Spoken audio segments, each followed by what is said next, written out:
Itong mga nakaraang buwan, nasaksihan ng publiko ang wedding proposals ng maraming celebrity, maging ng mga ordinaryong magsing-irog na naitampok sa viral videos. Hindi naman nagpahuli dyan ang kapuso nating si Oscar Oida.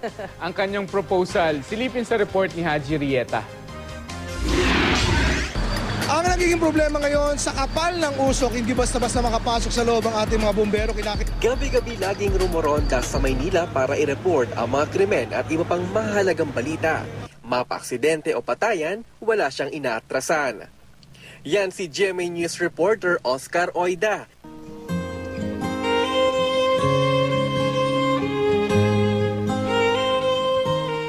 Marami na ang nagsabi na ang 2014 ay taon ng pag-iibigan dahil sa dami na rin ng mga kasalan.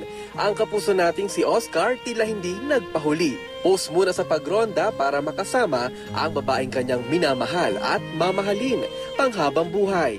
Walang iba kundi ang TV5 reporter na si MJ Marfori. At nitong Oktubre lang, nagdesisyon na si Oscar na i-level up ang kanilang pagsasama. Ang magsing-irog pumasyal sa Bow Bridge sa New York. Walang kaalam-alam si MJ na ang mga susunod na sandali ay magiging simula na ng panibagong yugto ng kanilang buhay. Sa tulong ng mga accomplice na nakaposte sa mismong tulay, bumili pa kunwari ng hugis pusong lobo. At maya-maya pa, MJ!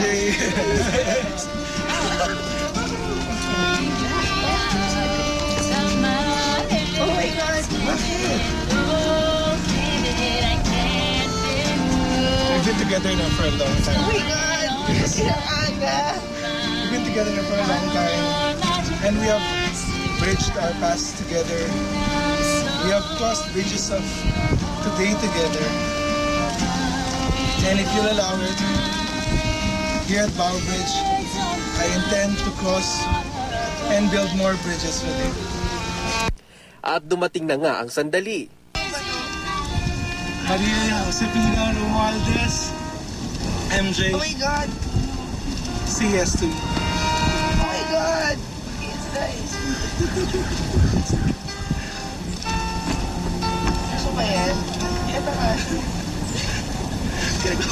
Yeah! Did you say yes? Yes! Yes!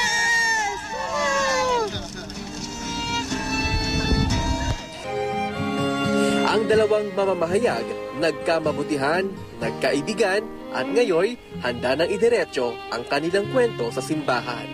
Haji Rieta, GMA News.